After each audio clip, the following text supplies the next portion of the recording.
L'opposition est absente à cette rencontre, mais 5 mois après les élections communales, le comité de suivi des accords politiques décide sur proposition du gouvernement de mettre fin au statu quo et de passer à la vitesse supérieure dans les communes. 3 juillet 2018, dans la salle de réunion de mon département, s'est tenue la 24e session du comité de suivi du dialogue politique interguinéen. J'avoue d'entrée de jeu que nous avons noté l'absence, fort malheureusement pour le comité de suivi, de l'opposition républicaine. Quoique nous ayons adressé la lettre d'invitation, comme cela l'a été pour toutes les autres formations politiques, comme cela l'a été pour les partenaires techniques et financiers, qui tous ont répondu présents à notre invitation. Mais notre souhait, c'est lorsqu'il s'agit de dialogue, que le dialogue soit intégral. Quand vous êtes à 2 pour parler de dialogue, si vous n'êtes plus que 1, on ne parle plus de dialogue, on parle de monologue. Or, le monologue n'est pas politique. Mais nous avons tenu à faire la réunion pour le respect de ces éminentes personnalités étrangères accréditées auprès du gouvernement guinéen, pour le respect des autres formations politiques qui ont répondu à l'appel, tout en faisant le constat. Et ce qui a caractère absolument consensuel, nous attendons que toutes les parties présentes soient là pour qu'on parle de ce qui est consensuel. Ce qui ne l'est pas et qui peut être débattu, qu'on en débatte. C'est ainsi que des sujets tels que l'audit du fichier, des sujets comme la loi sur la CENI ont été aujourd'hui amplement débattus. Des sujets comme les indemnisations, des sujets comme la haute cour de justice ont été suffisamment abordés. Pourquoi nous avons abordé certains sujets en l'absence, par exemple, de l'opposition républicaine? C'est que, hors du comité de suivi du dialogue, les mêmes sujets ont été débattus et continuent de l'être aujourd'hui au niveau de l'Assemblée nationale et l'opposition y est partie entièrement prenante. Donc, ce constat est fait. Des avancées ont été aujourd'hui acquises par les formations politiques, notamment leur loi sur la réforme de la CENI est prête. La session des lois devant bientôt être close, celle-ci va être certainement défendue au mois d'août prochain à la faveur de la tenue de la session de la loi des finances rectificatives, la LFR. J'en ai fini ici avec le comité de suivi du dialogue. Je m'adresse à vous à présent en tant que ministre de l'administration du territoire et de la décentralisation. Un message du gouvernement de la République. Depuis 7 mois, la décentralisation dans notre pays est à terre depuis 7 mois. 2 mois avant la date des élections communales du 4 février, j'ai pris un acte suspendant tout acte financier aux maires sortants. Ceci, c'est pour la sécurisation des biens des collectivités. Quand une élection est proche, vous suspendez les écritures de ceux-là qui vont être mis dans la danse de la concurrence électorale. Et nous avons mandaté les secrétaires généraux des communes de liquider les affaires courantes, tout simplement. Ceci, c'est 2 mois avant le 4 février. Du 4 février à date, vous avez 5 mois qui se sont écoulés. 5 plus 2 égale 7 mois de perdu dans la vie d'une collectivité. Or, allez savoir que l'État guinéen a transféré 14 gros paquets de ses pouvoirs et des ressources liées à ces pouvoirs aux collectivités décentralisées. La décentralisation est la base du développement, mais elle ne peut se faire qu'avec des élus légitimes. Quand vous transférez 14 gros pouvoirs avec les ressources liées à ces pouvoirs, vous les mettez entre les mains de X ou de Y qui n'est pas l'émanation de la collectivité, il ne pourra pas travailler. C'est pourquoi la légitimation des élus locaux est une obligation du gouvernement.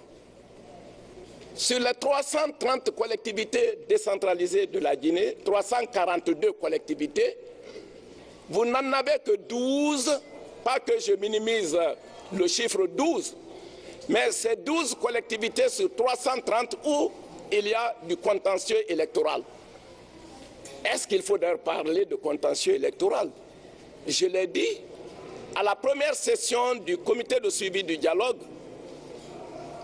présidence duquel comité de suivi m'a été attribué grâce à l'opposition et à la mouvance républicaine, la société civile, je leur ai dit, on nous donne un dossier qui ressemble à un nœud de vipère. Vous ne savez pas où est sa tête. Il faut le manipuler avec soin et précaution. Un nœud de vipère, pourquoi? Les élections terminées, la CENI, la Commission électorale nationale indépendante, a proclamé les résultats. 1. Des plaintes ont été formulées. Les institutions ou les juridictions ont purgé les plaintes, donc le contentieux. Et donc, quand la justice a traité d'un dossier, n'oubliez pas qu'elle aussi, elle jouit de son indépendance. Quand la CENI a proclamé des résultats, n'oubliez pas qu'elle aussi, elle jouit de son indépendance et que dans le cadre de la recherche de l'apaisement au niveau de la nation, Monsieur le Président de la République, avec le chef de file de l'opposition, avec la mouvance républicaine, avec le président de l'UFR, que Monsieur le Président donc et ses différentes autorités politiques au sommet fassent des communiqués demandant au comité de suivi de trouver la solution. Soulignez le mot « trouver la solution », allez comprendre dès lors qu'il ne peut s'agir que de consensus, qu'il ne peut s'agir que de conciliation.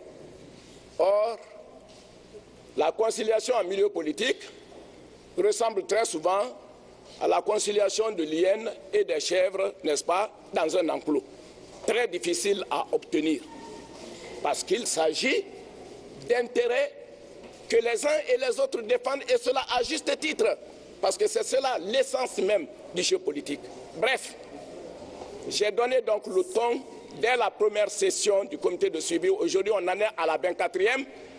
J'ai dit, on nous dit de trouver la solution. La solution, elle est entre vos mains, vous, acteurs politiques. Entendez-vous. Mais la justice ne revient pas sur ce qu'elle a déjà purgé. La CENI ne revient pas sur ce qu'elle a déjà proclamé. Entendez-vous. Alors, cela fait de nombreux mois que nous sommes là. Cette entente tarde à venir. Et pendant ce temps, mesdames et messieurs, le département qui est le mien, le ministère de l'administration du territoire et de la décentralisation, qui n'est qu'une bicyclette, c'est une bicyclette, elle a 2 roues. Ce n'est ni un tricycle, une voiture à 4 roues, elle a 2 roues. Les 2 roues ont pour nom décentralisation et déconcentration. Mais l'une sans l'autre n'avance pas. Et donc le département est plongé dans une apathie générale qui ne saurait perdurer. Le gouvernement, à partir d'aujourd'hui, et par ma voix, sur l'autorisation de son Excellence, Monsieur le Premier ministre-chef du gouvernement, le gouvernement va procéder à la mise en place des conseils communaux et de leur exécutif sur les 330 où il n'y a pas de problème. Et parallèlement, nous continuons à résoudre les problèmes au niveau des 12 collectivités. Cessons de punir la majorité de nos collectivités. Aujourd'hui, aucune société minière ne paye de taxes parce qu'il n'y a pas de maire, il n'y a pas de conseil. Et c'est au détriment du développement communautaire. Aujourd'hui, la fiscalité communale n'avance plus. Les contributeurs se disant, on n'a pas de maire, on n'a pas de commune, à qui on va payer l'argent. Cela ne pourrait perdurer pour le peuple de Guinée. La décision est prise, nous la diffusons solennellement aujourd'hui, et la mise en place des conseils communaux et des exécutifs va être engagée dans les jours à venir. Je vous remercie. C'est une décision majeure. La CENI, de son côté, avance aussi sur la question de l'audit du fichier électoral et les autres questions connexes pour avoir un fichier électoral accepté de tous. Nous allons nous retrouver très prochainement dans une réunion avec l'ensemble des partenaires pour essayer de finaliser, de valider ce processus de coordination technique de l'audit et de mettre tout le monde ensemble, échanger et s'accorder sur la participation de tous les acteurs au niveau de ce processus d'audit. Donc c'est en bonne marche. Nous avons travaillé avec eux.